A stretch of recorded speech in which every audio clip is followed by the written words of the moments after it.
gotta remember all this. What a fun day it is here today, being with you all. It is such an honor to be asked to share with you today as we celebrate 50 years of friendships that began as we grew and learned together on this great campus.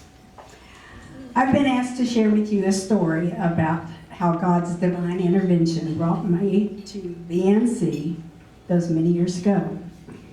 You may or may not know my story and how I came to be a part of this great class. I was the youngest of 5 children, born into a non-Christian home and a part of a very dysfunctional family environment. My parents worked manual labor jobs because they only had a 7th grade education. My father was a devout Catholic, and he demanded that all of his children would be raised in the Catholic Church. I was 8 years old when my dad passed away at the age of 42 and left my mother with 5 children to raise all alone.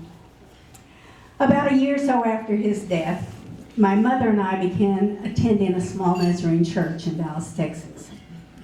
And within about a year or so after that, I left my path in the Catholic Church, and I began my walk in the Nazarene Church. I officially joined the Nazarene Church and walked away from the Catholic heritage. My siblings disowned me. They would continue to say, "What would Daddy think of you now?" Their continual guilt trips really caused me to doubt my decisions for many years after that. When I graduated from high school, I got a job as a receptionist at the same company where my older sister was working. Education had never been valued in our home. It was not important. And the thought of college was never even a consideration in my life. I saved my money and I lived at home. I never gave much thought to future goals or dreams.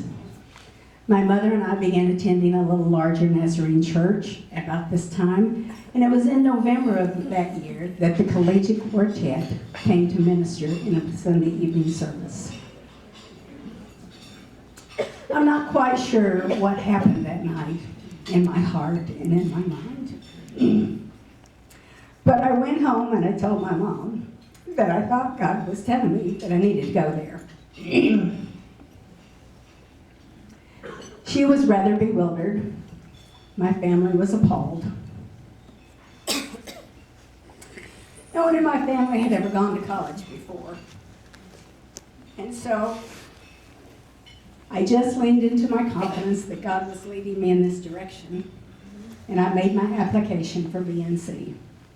I was accepted to come in the following spring semester of 1966. I was about to become what Dr. Gresham used to always refer to as a trailblazer, the very first in your family to ever go to college. I knew very little about BNC, and I had never been to Bethany. I'd never been to Oklahoma, in fact. This was going to be a real leap of faith for me. There was a young man in my church who at that time was a student here at BNC. Since I still didn't have a car, I bravely went to him and asked if he could give me a ride back for the spring semester.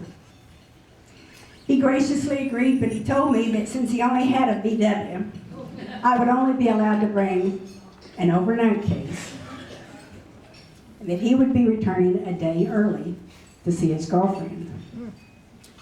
So, I packed up all my belongings and I shipped them Mistletoe Express, due to arrive the day prior to my arrival on campus.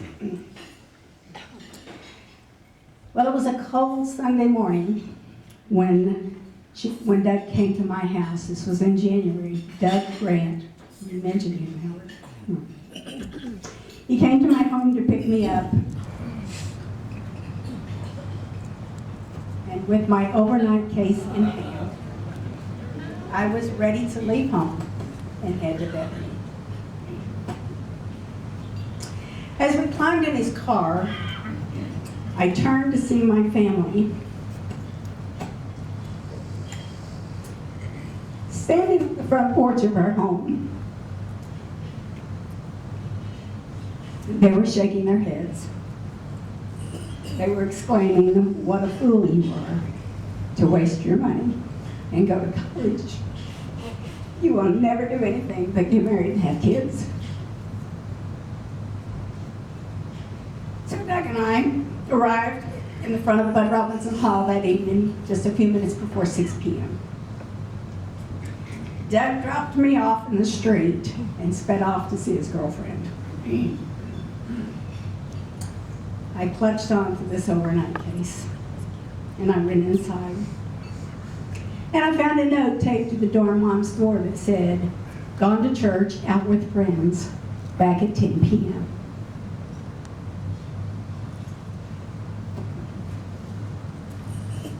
The dorm was deathly quiet. There was no one in that empty parlor sitting that evening for 4 hours but me. I found myself very alone in a place that I had never been, and the only person I knew was off somewhere with his girlfriend. The dorm mom returned promptly at 10 p.m. that evening, and she was kind enough to take me down to my room. I opened the door expecting to find my belongings, but behold, a note that said my things had been delayed and would be at least another day before they arrived. So, that first night on campus, I laid down in a bare mattress. My roommate was not coming till the next day. I clutched tightly to my green overnight case, and I laid in bed with the clothes on my back. And I remember so vividly crying myself to sleep, saying, "Oh God, what have I done?"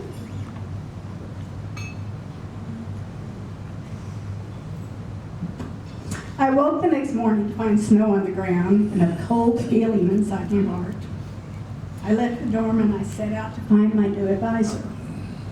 I headed over to Brizzy Hall, and I found Dr. Joy Beaver. She greeted me with open arms and an open heart. Her excitement and joy were so genuine. And over the next 3.5 years, she encouraged me, she believed in me, she mentored me, and she nurtured me.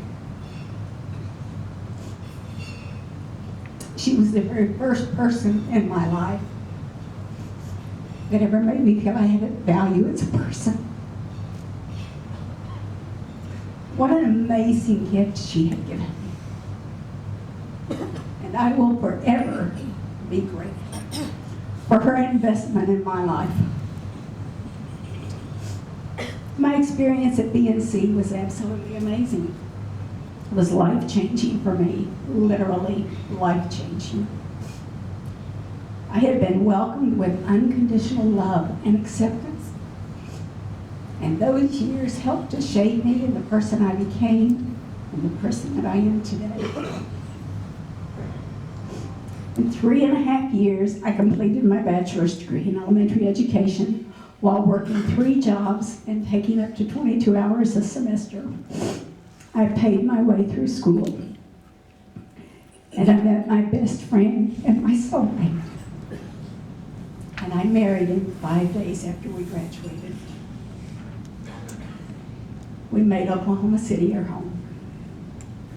When I graduated from BNC, I made a commitment to God that if I ever had an opportunity to give back to this university, just in a small way compared to what it had given to me and how it had changed my life, I would be willing to do so, whatever God chose. God richly blessed our lives. After a few years, Rob and I had 2 precious children. I taught in the public school system, and on Dr. Beaver's continual encouragement and prodding, I came back and finished a master's degree in early childhood education. For several years, Dr. Beaver continued to encourage me to go on in my education and pursue a doctoral degree. Every time I saw her, it didn't matter in a basketball game or wherever, "Have you looked into a doctoral program?" Well, it was interesting because I could never see myself being worthy of a lofty goal as a doctorate. It was during my 13th year of teaching in the public school system that I lost my voice unexpectedly overnight. And I spent 8 months of that school year teaching with only a whisper of a voice. After multiple surgeries, my surgeon advised me very carefully that I should not go back to the classroom in a public school in the fall of the next year.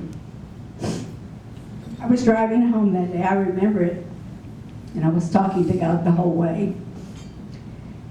And I told him I didn't care where I ended up as long as I knew that I was in the center of his will. I didn't know what to do. I was surrendered, but I did ask him to make it so clear to me that I would have no doubts to travel down the right path. I repeatedly heard Dr. Beaver's voice in my mind, over and over again. You need to go get a doctorate. You need to go get a doctorate. Go back to school.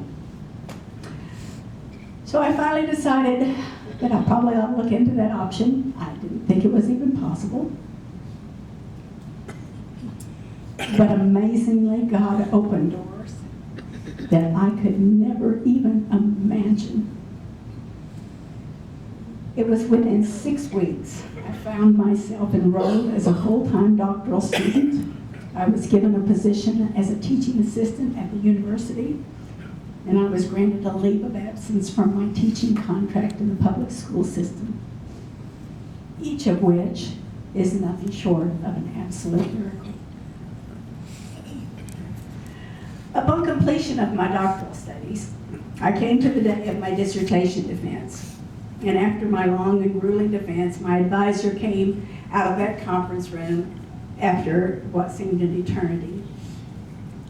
And he extended his hand to me and he said, "Congratulations, Dr. Estridge."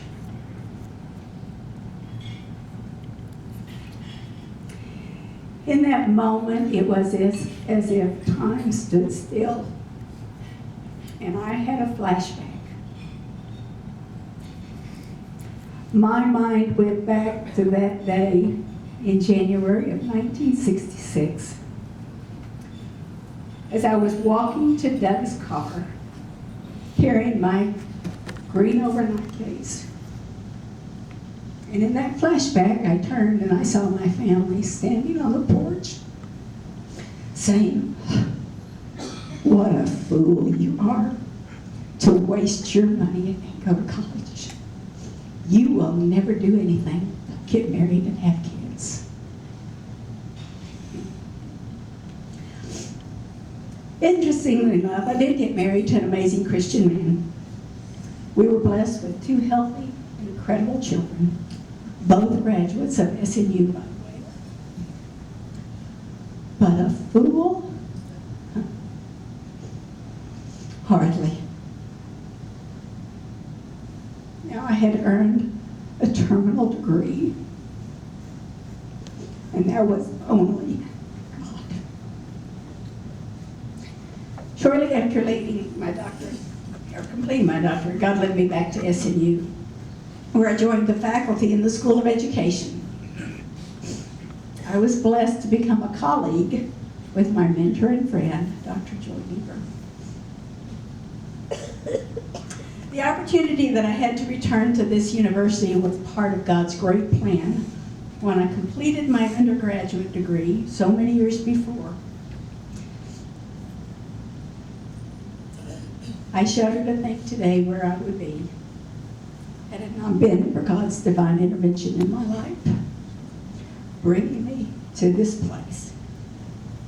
He blessed me with 20 years of service at SNU before retiring just a few years ago. It's hard to believe that it's been 50 years since we walked this place, the halls and the sidewalks of this amazing community of BNC. Undoubtedly, our lives have taken different paths.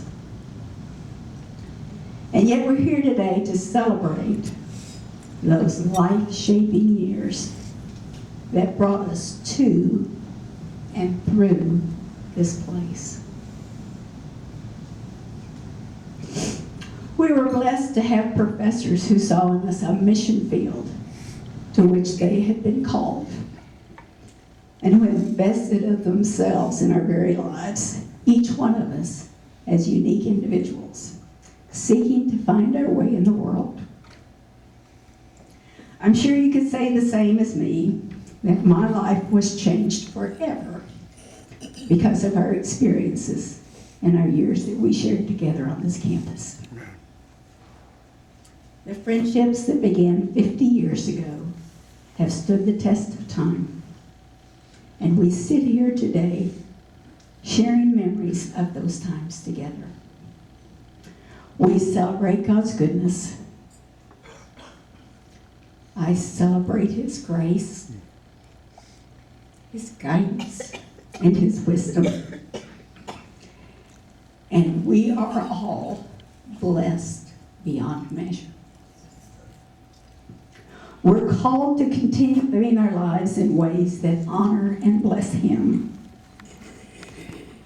And that old green night vase, I've kept it for 50 years. It never held much in the way of belongings, but it holds treasured memories. What an exciting journey it has been. One that started 50 years ago in this very place. I had lived in Gary Hall. But God has been with me. God has been with us the entire way. And He has been good. Amen. I'm grateful for your friendships, your love, your acceptance, and the ways in which God has brought us together in this place that we have grown to love. May we leave here today with a renewed commitment to continue our journey, always seeking God first, and knowing how He wants to use us in the days that we have ahead. As Dr. Newman would remind us, we are called to live last. And that is my challenge. It's my challenge I offer to you, that we continue our journeys of living last and serving wherever God leads us in whatever way we